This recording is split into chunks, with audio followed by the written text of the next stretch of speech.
Beach, Florida, asks, is there such a thing as ghosts?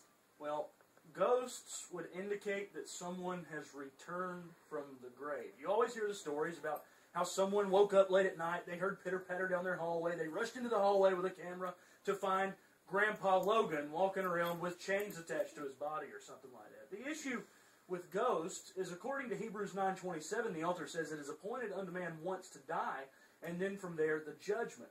The context of what the author was saying was referencing the resurrection of Jesus Christ. He was talking about how Jesus died and then resurrected, but man dies one time, and then from there they go to judgment. There is no coming back. A ghost would indicate a coming back period. In my opinion, Holly, I think that it's pretty clear what we're seeing when we deal with the extraterrestrial phenomenon. I think we're dealing with spiritual aspects of this world. The Bible's very clear about demonic phenomenon and angelic hosts and so on and so forth. I think that we define what we're looking at. We understand that sometimes Satan uses tricks, or maybe even God's using an old relative or something that may have passed away years ago to give us comfort or give us hope or give us peace. But no, once a person dies, they are dead.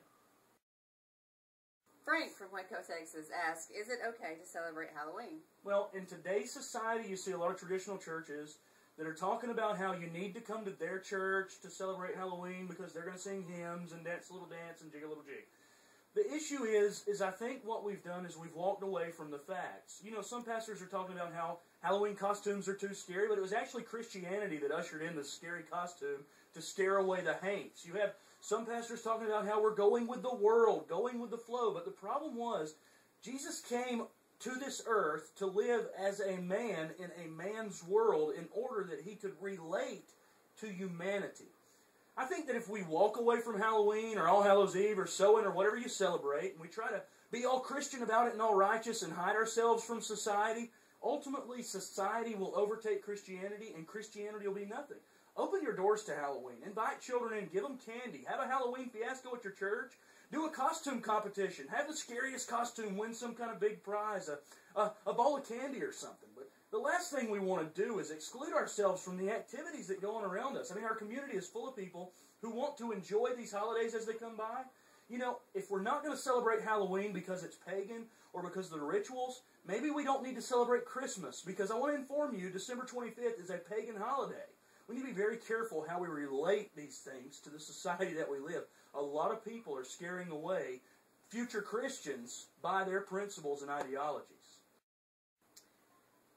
Nadine from Bombay, India asks, did God really send an evil spirit to possess Saul? Actually has two parts to it. Well, you know, in the Old Testament, we have to look at a lot of what we're reading in a figurative light as well as a literal light. When we talk about evil spirits, maybe we're not just talking about an evil spirit. We could be talking about depression or a spirit of anxiety. Maybe not necessarily a spirit, but an emotion. Saul was obviously doing things that was not pleasing to God, and because of such, God opened up his eyes in some kind of way. While I don't believe that God dove to the depths of hell and brought up some demonic spirit to possess Saul, I do believe that God allowed Saul to cumber down to a level that was maybe depression, maybe anxiety, maybe something. Evil spirit, I seriously doubt it. Did Noah and the ark, did he allow two of every single animal on the planet? Absolutely not. He allowed two of the animals that he needed.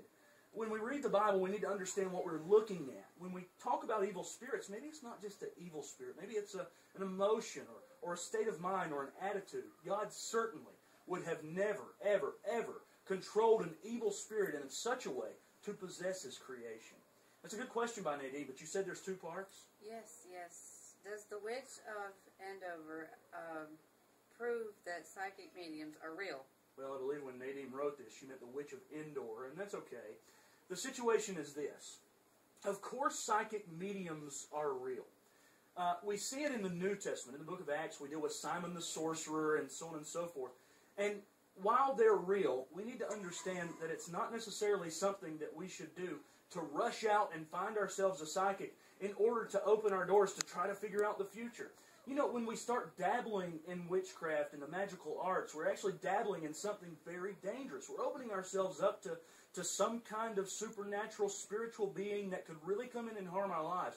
There's many stories, as a matter of fact, many intimate stories that I've dealt with, even in my own life, where I've opened myself up to these forces and they've come in some kind of a way and really taken hold.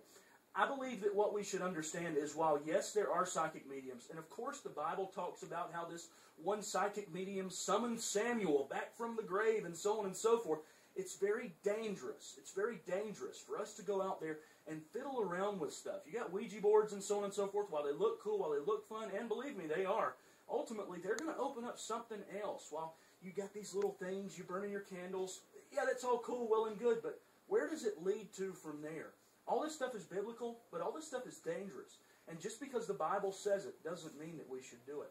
Let me just tell you what else the Bible says. The Bible said that Cain killed Abel. It's probably not the best idea for our brothers or sisters to go around killing brothers and sisters. So, Nadine, while the Bible says it, I think it's important that we focus on the fact that we shouldn't dabble with things that just aren't right to dabble with.